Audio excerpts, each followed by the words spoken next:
Hi, this is Ed with evolvedfarming.com. So today is day one of the Traditional Skills Summit, and we're in between session 1 and 2, about to go into the next session here. I just wanted to give a quick comment on the first session. This was cold weather gardening with Melissa Norris.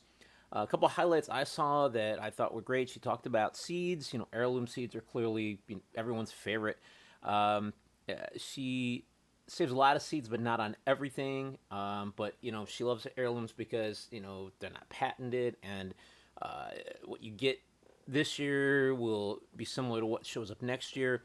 What I thought was really amazing, a really good insight, is that she suggested going to suppliers who are growing and saving seeds and repackaging them. So somebody who's actually managing the plants and not going to some seed bank and just repackaging it. But more importantly is where they're doing it.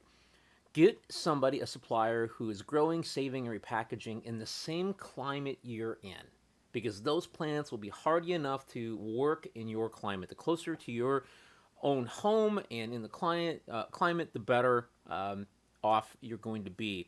I thought that was absolutely sage advice. I hadn't even thought about that. She talked about hot frames. She talked about cold frames. The farm that I'm a part of, Squibage Farms in Ravenna, Ohio, it gets very cold, so we're always thinking about ways we can try to extend our growing season, but we're also very scrappy and like to do things on the cheap.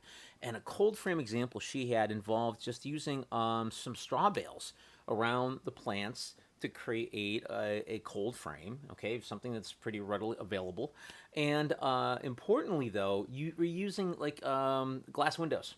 So if you have some kind of glass window, you put it over the top and allows it to have reasonable protection. So it's a very inexpensive approach to trying to extend your growing season. And afterwards, you take the spent hay bales and use them as mulch or mix them into your soil. So that I thought was great. She talked about high tunnels. You see so many people. I think they build these things on the cheap.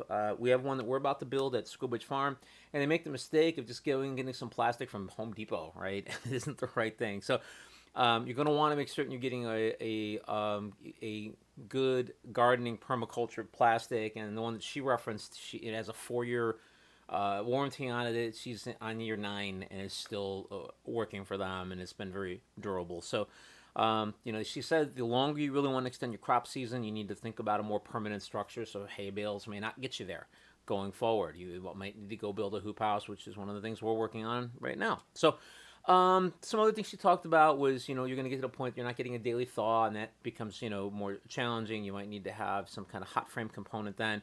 She talked about mulching and how that can help give some protection considering your frost line.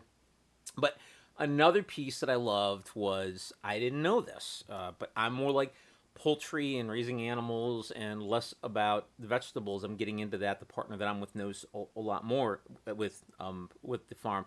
But if you have some leaf freezing and you get to it before the sun comes out and you use some water, you can often limit the damage if you've had a freeze. And you might not be able to save all of the leaves on the plant, but you can save many of them. I thought that was absolutely great.